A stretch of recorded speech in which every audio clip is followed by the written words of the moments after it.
Assalamu alaykoum wa rahmatullahi wa barakatuh mes frères et sœurs. Bienvenue sur la voie de la guidance, la chaîne qui vous guide vers Allah Azza wa Jal en partageant des rappels sincères, des versets coraniques et des hadiths prophétiques. Le zina, c'est-à-dire l'adultère ou la fornication, est l'un des plus grands péchés condamnés par l'islam. Allah Azza wa Jal l'a mentionné dans le Saint-Coran en des termes très clairs et n'approchez point la fornication. En vérité, c'est une turpitude, et quel mauvais chemin. Sourate Al-Isra, verset 32. Ce verset ne dit pas seulement « n'accomplissez pas le zina », mais « n'approchez pas », c'est-à-dire qu'il nous est interdit de nous rapprocher de tout ce qui pourrait y mener. Les regards interdits, les discussions malsaines, les fréquentations douteuses, les environnements corrompus. Le zina est un poison pour la société. Il détruit les foyers, brise la confiance, répand les maladies et affaiblit la foi. C'est un péché qui attire la colère d'Allah Azza wa Jal, mais aussi une cause de pauvreté, d'angoisse et de malheur dans la vie d'ici-bas et dans l'au-delà. Le prophète sallallahu alayhi wa sallam a dit « Lorsque la fornication se répand dans un peuple, les épidémies et des maladies inconnues apparaissent parmi eux. » Ibn Majah. Ainsi, parler des péchés liés au zina, c'est mettre en garde contre un chemin qui conduit à la perdition. Ce thème vise à rappeler aux croyants que la préservation de la chasteté est une protection, une source de dignité et une cause de bénédiction. Les causes qui mènent au zina. Le zina, ce péché grave qui détruit les cœurs et les sociétés, ne survient jamais soudainement. Il est le fruit d'un cheminement, d'un glissement progressif où l'homme et la femme s'éloignent pas à pas de la protection divine, jusqu'à tomber dans ce que Dieu a interdit. C'est pourquoi Allah Azza wa Jal, dans sa sagesse infinie, a dit « Et n'approchez point la fornication ». En vérité, c'est une turpitude et quel mauvais chemin. Sourate Al-Isra 17-32. Le verset ne dit pas seulement « ne commettez pas », mais bien « n'approchez pas ». Cela signifie que toutes les causes, les moyens, les préliminaires et les étapes qui conduisent au zina sont également condamnées. Voyons donc les principales causes qui ouvrent cette porte dangereuse. Le regard non maîtrisé. Tout commence souvent par un regard. Un seul regard peut enflammer les passions et troubler le cœur. Le prophète a dit « Le regard est une flèche empoisonnée du diable. Celui qui l'abandonne par crainte d'Allah, Allah lui donnera une douceur dans son cœur jusqu'à ce qu'il la ressente. » Al-Hakim. Dans une société où l'impudeur est banalisée, les regards indiscrets deviennent une première étape vers l'attirance illicite. C'est pourquoi Allah Azza wa Jal a ordonné aux croyants et croyantes de baisser leur regard et de préserver leur chasteté. Sourate An-Nur 30 et 31. Les fréquentations douteuses. Dis-moi qui tu fréquentes, je te dirai qui tu es. Les mauvaises compagnies sont une des causes majeures du zina. Celui qui s'entoure de personnes qui banalisent la fornication, plaisantent avec la débauche et encouragent la transgression finira par y tomber. Le prophète sallallahu alayhi wa sallam a dit « L'homme suit la religion de son ami intime. Que chacun de vous regarde donc qui il prend pour ami. » Abu Daoud at-Tirmidhi.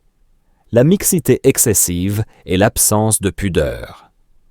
Lorsque les hommes et les femmes se mélangent sans respecter les règles fixées par l'islam, les cœurs deviennent vulnérables. La plaisanterie excessive, les conversations intimes et l'absence de pudeur peuvent entraîner une proximité interdite. C'est pour cela que l'islam a instauré des limites saines, non pour restreindre, mais pour protéger la dignité et l'honneur. Les réseaux sociaux et les contenus obscènes. À l'époque moderne, les causes du zina se multiplient par les écrans. Les réseaux sociaux, les films et les publicités véhiculent une hypersexualisation constante. Des images et vidéos immorales bombardent les yeux et les esprits, ouvrant la porte à des désirs incontrôlés. Ces distractions entretiennent les fantasmes et éloignent du rappel d'Allah. Le retard du mariage et l'oisiveté. Beaucoup de jeunes retardent le mariage pour des raisons matérielles ou par manque de volonté. Or, le mariage est une protection naturelle contre le zina. Plus on retarde cette institution bénie, plus la tentation devient forte. L'oisiveté joue également un rôle. Un cœur vide, un esprit inactif et un corps sans occupation deviennent la proie idéale de Shaitan. L'oubli d'Allah et le manque de spiritualité. Enfin, la cause la plus profonde est l'éloignement d'Allah. Un cœur qui ne se nourrit pas de prière, de Coran et de rappel est exposé aux désirs et aux passions. Le prophète sallallahu alayhi wa sallam a dit « Il n'y a rien qui protège mieux contre la fornication que la crainte d'Allah. » Les conséquences du zina. Le zina n'est pas un simple acte individuel, c'est un poison qui touche l'âme, le corps, la famille et la société tout entière. C'est pourquoi Allah Azzawajal l'a interdit avec tant de fermeté, car ses commandements ne visent jamais à restreindre l'homme, mais à le protéger. Chaque fois que l'islam met en garde contre un péché, c'est qu'il y a derrière un danger immense, parfois invisible à première vue. Le zina en est un exemple clair. Il détruit sur plusieurs plans, destruction spirituelle et éloignement d'Allah. Le zina éteint la lumière de la foi. Celui qui s'y adonne voit son cœur s'assombrir, ses prières devenir lourdes, ses invocations sans goût et son rapport avec Allah affaibli. Le prophète sallallahu alayhi wa sallam a dit « Lorsque l'homme commet la fornication, la foi le quitte et plane au-dessus de lui comme un nuage. Quand il cesse, la foi revient vers lui. » Abu Daoud, At-Tirmidhi. Cela signifie que pendant l'acte, la foi n'habite plus le cœur. Quel danger plus grand que d'être privé de cette protection spirituelle? Perte de la baraka et malédiction divine. Le zina prive l'homme de bénédiction, baraka, dans sa vie, dans ses biens et dans ses relations. Allah Azzawajal n'accorde sa bénédiction qu'à ceux qui préservent leur pureté. Celui qui transgresse s'expose à la colère d'Allah. Le prophète sallallahu alayhi wa sallam a dit « 3 catégories de personnes qu'Allah n'adressera pas le jour de la résurrection, le vieillard fornicateur, le roi menteur et le pauvre orgueilleux. » An-Nasa'i. Quelle humiliation que de comparaître devant Allah et de ne pas être digne de sa parole et de son regard. Conséquences psychologiques. Le zina, loin d'apporter du plaisir durable, laisse derrière lui vide, culpabilité et tristesse. Le plaisir est éphémère, mais le remords est profond. Beaucoup de personnes qui y sont tombées décrivent une perte de paix intérieure, un cœur instable et un esprit tourmenté. Cela s'explique par le fait que l'âme humaine n'a pas été créée pour trouver le bonheur dans la désobéissance, mais dans l'obéissance à son Créateur. Conséquences sociales et familiales. Le zina est l'ennemi de la famille. Il détruit le lien sacré du mariage, engendre les divorces, provoque des rivalités et brise la confiance entre époux. Dans une société où le zina se répand, les familles se disloquent et les enfants grandissent sans repère stable. De plus, le zina entraîne des naissances hors mariage, mettant les enfants dans des situations difficiles. Absence du père, rejet social ou manque de protection. Le prophète sallallahu alayhi wa sallam avertit « Jamais le zina ne se répand dans un peuple jusqu'à ce qu'il le pratique ouvertement, sans qu'il ne soit frappé de maladies et d'épreuves qui n'existaient pas chez leurs prédécesseurs. » Ibn Majah. Conséquences sanitaires. Le zina favorise la propagation de maladies graves et incurables comme le VIH, les infections sexuellement transmissibles et d'autres afflictions. Les paroles prophétiques se sont réalisées. Là où le zina se répand, apparaissent de nouvelles maladies. Cela montre encore que les lois d'Allah sont des barrières de miséricorde avant d'être des restrictions. Conséquences économiques et sociales. Une société touchée par le zina connaît des dérèglements économiques et moraux, exploitation des femmes, prostitution, traite humaine, pornographie et destruction des valeurs. Ces fléaux ne sont pas des libertés, mais des chaînes qui oppriment et dévalorisent l'être humain.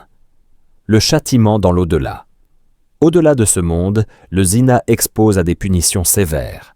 Le prophète sallallahu alayhi wa sallam a vu, lors du voyage nocturne, Isra et Mi'raj, des hommes et des femmes nus brûlant dans un four de feu, et il demanda « Qui sont-ils » On lui répondit « Ce sont les fornicateurs et les adultères. » Al-Bukhari, Muslim. Ce hadith illustre l'ampleur du danger qui attend ceux qui persistent dans ce péché sans repentir. En résumé, le zina n'apporte ni bonheur, ni liberté, mais plutôt tristesse, humiliation et destruction. Celui qui y tombe détruit son lien avec Allah, son équilibre intérieur et contribue à corrompre la société. Loin d'être une affaire personnelle, c'est une blessure qui touche toute la communauté. Les moyens d'éviter le zina, Allah Azzawajal ne nous a pas seulement interdit le zina, il nous a aussi donné des clés pratiques pour nous en protéger. Le croyant n'est pas laissé seul face à ses passions. L'islam, par sa sagesse, a instauré des règles qui, si elles sont respectées, deviennent comme une muraille solide contre ce péché destructeur. Voyons ensemble les principaux moyens d'éviter le zina. La conscience d'Allah, taqwa. Tout commence par le cœur. Celui qui cultive la taqwa se rappelle constamment qu'Allah Azzawajal le voit en tout temps et en tout lieu. Cette conscience est une barrière intérieure qui empêche de franchir les limites. Allah dit « Et n'approchez pas de la fornication ». En vérité, c'est une turpitude, et quel mauvais chemin. Sourate Al-Isra, verset 32. Remarquez que le verset ne dit pas seulement « ne commettez pas », mais « n'approchez pas », car même les petites étapes menant au zina doivent être évitées. Préservez le regard. Le prophète sallallahu alayhi wa sallam a dit à Ali, qu'Allah l'agrée, « Ô Ali, ne suis pas le premier regard d'un second, car tu peux avoir le premier, mais pas le second. » Abu Daoud at-Tirmidhi. Un regard non contrôlé est souvent le début d'une tentation. Le croyant et la croyante doivent donc baisser leur regard et éviter les situations qui excitent les désirs. Dans une société où les images indécentes sont partout, préserver son regard est devenu une forme de jihad spirituel. Préserver la pudeur. La pudeur, al-haya, est une protection naturelle. Le prophète sallallahu alayhi wa sallam a dit « La pudeur n'apporte que du bien ». Muslim. Celui qui garde sa pudeur dans sa tenue, son langage et son comportement éloigne de lui les occasions de chute. La pudeur est une armure invisible qui protège le cœur et le corps. Le jeûne comme bouclier. Le prophète sallallahu alayhi wa sallam a recommandé aux jeunes qui n'ont pas encore la capacité de se marier de jeûner. Ô jeunes gens, que celui qui peut assumer le mariage se marie, car cela aide à baisser le regard et à préserver la chasteté. Et que celui qui n'en est pas capable jeûne, car le jeûne sera pour lui une protection. Al-Bukhari, Muslim. Le jeûne affaiblit les désirs charnels et renforce le contrôle de soi. Se marier rapidement et légitimement. L'islam encourage le mariage précoce pour protéger la jeunesse des tentations. Le mariage est une voie licite qui répond aux besoins naturels tout en apportant bénédiction et stabilité. Il ne doit pas être rendu difficile par des conditions excessives ou des dots exorbitants. Plus une société facilite le mariage, plus elle se protège du zina. Éviter les occasions de tentation. Cela implique d'éviter l'isolement entre un homme et une femme étrangère, qu'aloi, les discussions intimes inutiles ou les environnements qui favorisent la séduction. Le prophète sallallahu alayhi wa sallam a dit qu'aucun homme ne s'isole avec une femme sans qu'un troisième ne soit présent, le diable. At-Tirmidhi. Même la personne la plus pieuse reste vulnérable lorsqu'elle se met volontairement dans des situations de faiblesse. S'entourer de bonnes fréquentations. Les amis influencent énormément. Le prophète sallallahu alayhi wa sallam a dit « L'homme est sur la religion de son ami, que chacun de vous regarde donc qui il prend comme ami. » Abu Daoud at-Tirmidhi. Un bon entourage encourage à rester pur, tandis qu'un mauvais entourage pousse vers le péché. multipliez les invocations et le rappel d'Allah. Personne n'est à l'abri du danger, même le plus pieux des croyants. C'est pourquoi il faut sans cesse demander l'aide d'Allah Azzawajal dans ses prières et invocations. Ô Allah, purifie mon cœur, protège ma chasteté et accorde-moi la force de rester loin des interdits. Le dhikr, rappel d'Allah, est une lumière qui chasse les ténèbres du désir. Combattre les tentations modernes. Aujourd'hui, les causes du zina se multiplient à travers les écrans, les réseaux sociaux et la pornographie. Le croyant doit se protéger en filtrant ce qu'il regarde, en contrôlant son usage d'Internet et en remplissant son temps de choses utiles. Le vide est l'allié du péché. En résumé, éviter le zina n'est pas impossible. Celui qui renforce sa foi, garde sa pudeur, se protège par le jeûne ou le mariage et implore constamment l'aide d'Allah, trouvera toujours une voie pour rester pur. L'islam n'interdit pas par dureté, mais pour protéger l'honneur, la santé et la dignité de l'être humain. Les péchés liés au zina, évitons-les. Le zina n'est pas seulement un acte interdit isolé, mais un mal qui corrompt le cœur, la famille et la société entière. À travers l'introduction et le développement de ce thème, nous avons vu que ce péché est qualifié par Allah Azzawajal comme une turpitude et un mauvais chemin. Les conséquences du zina ne s'arrêtent pas aux individus qui le commettent, mais elles s'étendent à l'ensemble de la communauté. La perte de la pudeur, l'éclatement des foyers, les maladies, la pauvreté spirituelle et même la colère d'Allah sont autant de maux qui en découlent. Mais dans sa sagesse et sa miséricorde, Allah Azzawajal n'a pas laissé ses serviteurs sans solution. Il a établi des moyens clairs pour protéger l'être humain. Préserver le regard, cultiver la pudeur, se marier, jeûner, s'entourer des bonnes personnes, éviter les situations de tentation et multiplier les invocations.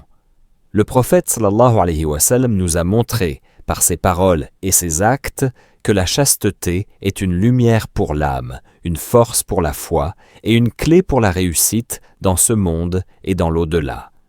Le zina commence rarement par un grand pas. Il débute souvent par un regard prolongé, une parole inutile, une relation virtuelle, un isolement imprudent. C'est pourquoi Allah Azzawajal nous avertit non seulement de l'acte lui-même, mais aussi de ses préliminaires. L'ennemi de l'homme, Shaitan, connaît très bien la faiblesse des désirs et pousse doucement les cœurs vers le piège. Celui qui s'éloigne des petites causes se protège des grandes chutes. En conclusion, évitons ce qui mène au zina pour préserver notre honneur et notre relation avec Allah Azzawajal. La chasteté n'est pas une faiblesse, mais une dignité. Elle est la clé de la tranquillité intérieure, de la force spirituelle et de la bénédiction divine. Allah dit « Ceux qui préservent leur sexe, sauf avec leurs épouses ou ce que leur main droite possède, car là, vraiment on ne peut les blâmer, mais ceux qui cherchent au-delà, voilà ceux qui sont les transgresseurs. » Sourate Al-Mu'minun, versets 5 et 7. Il est temps, chers frères et sœurs, de faire le choix courageux de la pureté. Ce choix n'est pas toujours facile dans un monde rempli de tentations, mais il est noble et récompensé. Rappelons-nous que chaque effort pour baisser le regard, chaque combat intérieur contre une envie, chaque invocation prononcée dans le secret est un pas vers le paradis. Enfin, si certains d'entre nous sont tombés dans ce péché, qu'ils ne désespèrent pas de la miséricorde d'Allah. Le repentir sincère efface les fautes, et Allah aime ceux qui reviennent vers lui. Le prophète sallallahu alayhi wa sallam a dit « Celui qui se repent d'un péché est comme celui qui n'a pas de péché. » Ibn Majah. Ainsi, demandons à Allah Azzawajal de préserver nos cœurs, de protéger notre honneur, d'accorder la chasteté à nos jeunes et de purifier notre société de ce fléau. Qu'il fasse de nous des serviteurs sincères qui suivent la voie de la pureté et qu'il nous ouvre les portes de son pardon et de son paradis. Qu'Allah nous donne la sincérité dans nos demandes et la compréhension de ses noms et attributs. Si ce rappel t'a été utile, partage-le pour propager la lumière de la science. Mets un j'aime pour soutenir le contenu et laisse un commentaire en priant sur notre bien-aimé prophète sallallahu alayhi wa sallam. Qu'Allah vous bénisse tous. Assalamu alaykum wa rahmatullahi wa barakatuh.